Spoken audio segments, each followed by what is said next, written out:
जोरदार तालियां। राष्ट्रपति के आगे आ जाएं। अफसर जान के बाद ताबिश जान किस डिपार्टमेंट में नौकरी मिली? ये श्रीनगर से हैं। अपनी मेहनत अपनी लगन से उन्हें सामने मैडम ये इसके बाद अगला नाम उमैरा इनायत। मुबारक हो। ये अपॉइंटमेंट उमैरा के बाद अगला नाम ताबिया लाजुम है और ताबिया के बाद सैयद जुनैद रज़वी। सैयद जुनैद कर चुके हैं। जी हाँ, अपनी मेहनत उवैस अहमद वानी ये जल्द की बात है।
मुझे लगता है कि ये प्रधानमंत्री जी ने 11 मिनट में सारी बातें कह दी हैं। मुझे दोहराने की बहुत आवश्यकता नहीं है, लेकिन मैं अपनी ओर से उन नौजवान बहनों को, उन नौजवान भाइयों को विशेष रूप से बधाई देना चाहता हूं जिन्हें आज नियुक्ति पत्र मिला है। पिछले 3 वर्षों में लगभग 30,000 सरकारी नौकरियां जम्मू कश्मीर के नौजवानों को दी जा चुकी हैं और एक पारदर्शी व्यवस्था के तहत दी गई। 1-2 शंकाएं व्यक्त की गई, शिकायतें आईं, तो उन परीक्षाओं को निरस्त किया गया और सीबीआई जांच के आदेश दिए गए। कई लोग पकड़े गए। ये मैं आपको भरोसा देता हूं कि उसमें कोई भी गुनाहगार बचेगा नहीं और मेरिट के अलावा कोई दूसरा आधार रोजगार का, सरकारी नौकरी का नहीं हो सकता है। वो ज़माना समाप्त हो गया जब नौकरियां बिकती थी सड़कों पर या दुकानों पर। एक मोटे तौर पर एक सवाल मैं अगर आपसे पूछूं तो मुझे लगता है कि यहाँ काफ़ी पढ़े लिखे लोग बैठे हैं, सीनियर ऑफिसर्स भी हमारे हैं। महात्मा गांधी जी का नाम मुझे लगता है सबको मालूम है। कोई उनके पिताजी का नाम बता सकता है इस पूरे सभागार में? अब मोहनदास करमचंद गांधी है तो करमचंद गांधी मत कह दीजिएगा। सही नाम किसी को मालूम है? कोई, एनीबडी? किसी को नहीं पता। सरदार अब महात्मा गांधी का योगदान इस देश के लिए आप अगर विचार करिए तो उतना योगदान शायद किसी का होगा। सरदार पटेल के पिता का नाम किसी को मालूम है? किसी को नहीं पता है। हमारे देश की असली दिक्कत यही रही है और इसके कारण प्रतिभाओं का हनन हुआ है।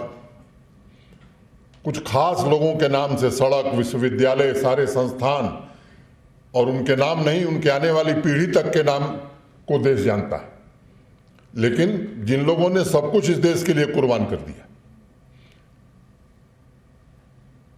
जिन्होंने कुर्बानी दी, उनको कभी यह लालसा नहीं थी कि हमारे परिजनों का नाम कोई जाने। इस व्यवस्था ने देश का और जम्मू कश्मीर का बड़ा नुकसान किया है। और इस व्यवस्था में होता क्या है कि जो हमारे इर्द गिर्द है वो तो लाभ पाएगा, जो हमारे व्हील्स पर चलेगा उसे तो लाभ मिलेगा, जो हमारी मर्जी से नहीं चलेगा उसको जितनी दुश्वारियां झेलनी होती हैं वो झेलनी पड़ती हैं।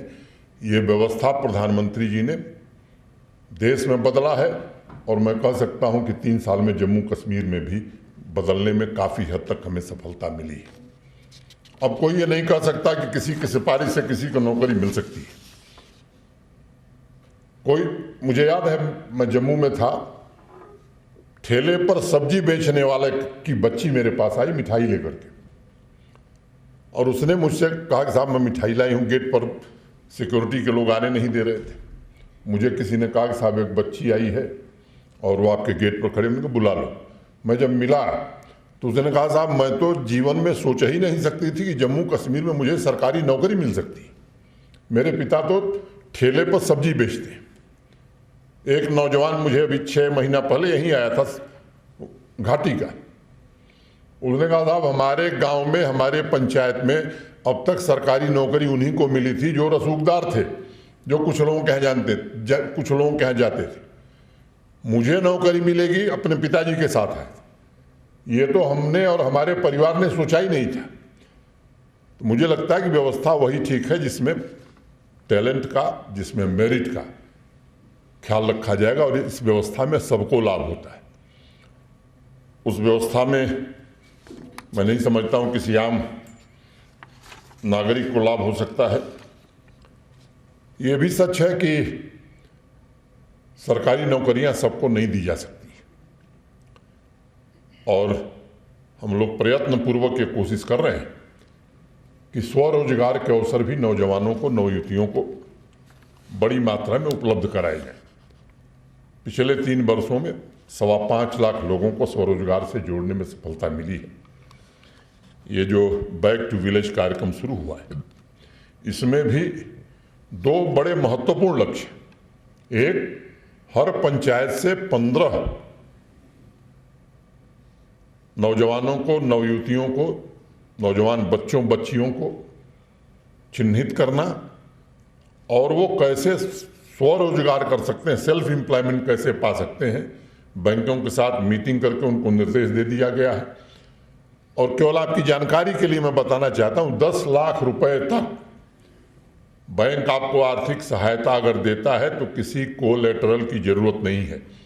किसी भी व्यक्ति से अगर कोई बैंक कोलेटरल सिक्योरिटी मांगता है 10 लाख ऋण के लिए, आप लिखित सूचना दीजिए, मैं आपको भरोसा देता हूं कि वो बैंक दूसरे दिन बंद हो जाएगा, चाहे वो सरकारी हो चाहे गैर सरकारी। इस पर पूरी तरह से हम लोग मुतमईन होकर के काम करना चाहते हैं। और प्रतिभाओं का जहां तक सवाल है, मैं कह सकता हूं कि जम्मू कश्मीर में जो प्रतिभा है वो निश्चित रूप से 30-35 साल में देश के अनेक हिस्सों में मुझे जाने का अवसर मिला है।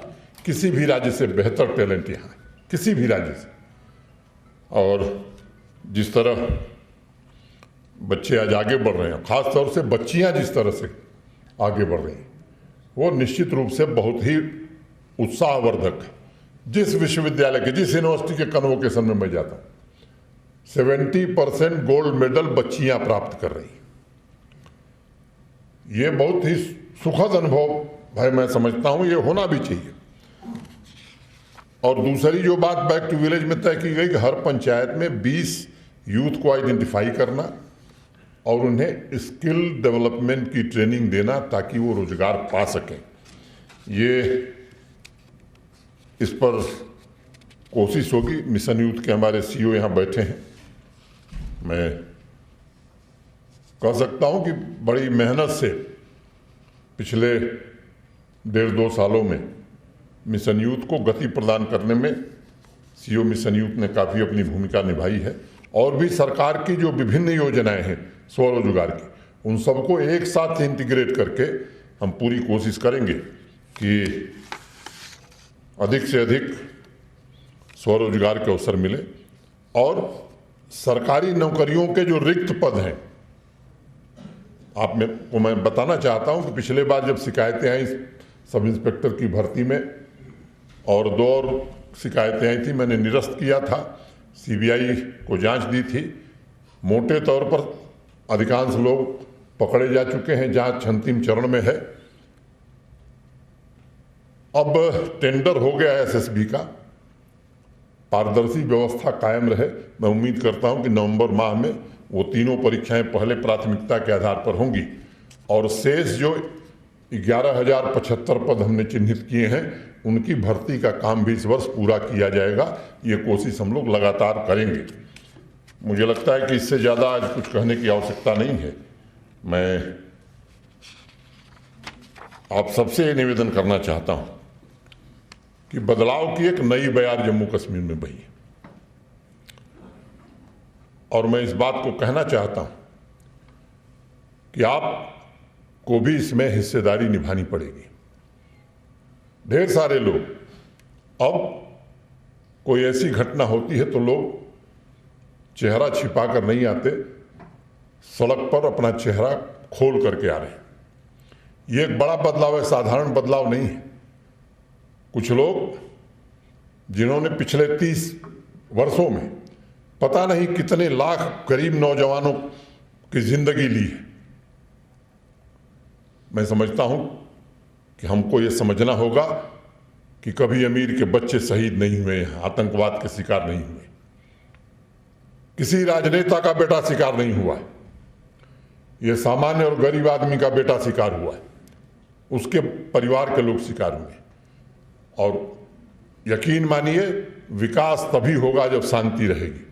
शांति स्थापित करना केवल सिक्योरिटी फोर्सेस का काम नहीं है, प्रशासन के हर अंग का काम है और आवाम को भी उसमें आगे आकर के निश्चित रूप से सहयोग करने की आवश्यकता है। और मैं आपको भरोसा देना चाहता हूं कि वो अंतिम सांसें ले रहा है।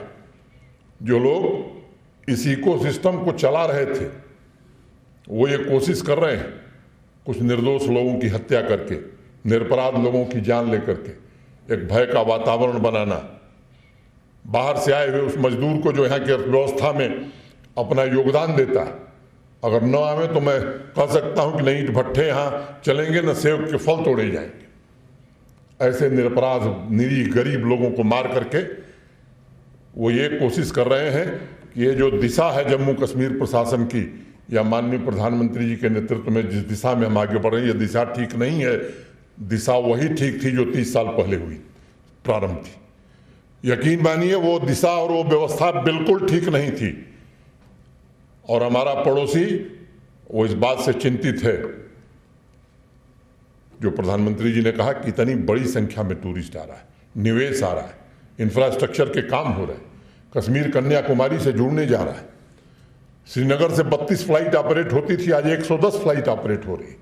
जम्मू से 6 फ्लाइट चलती थी, जो सुबह आता था शाम को जाने के लिए कोई इंतजाम नहीं होता था, वहां 44 फ्लाइट चल रही। ये जो परिस्थितियां बदली हैं, गांधी जयंती में भी मैं आपको बताना चाहता हूं कि घाटी में ज्यादा लोग निकले जम्मू की तुलना में।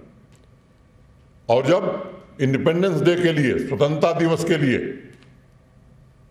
जब कंपटीशन प्रारंभ कराया गया था, तो पहले चरण में घाटी के नौजवान विद्यार्थियों और भाइयों और बहनों ने, बच्चों ने, उनकी एंट्री जम्मू रीजन से ज्यादा थी। ये एक गौर करने वाला विषय है। आवाम यहाँ की चाहती है कि अमन चैन हो, शांति हो, लेकिन कुछ निहित स्वार्थ के लोग हैं जिनको अमन चैन पसंद नहीं है। वो सीधे नहीं, परोक्ष रूप से इस शांति में खलल पड़े कुछ न कुछ कोशिश करते रहते हैं। कुछ लोग अटपटे बयान देते हैं।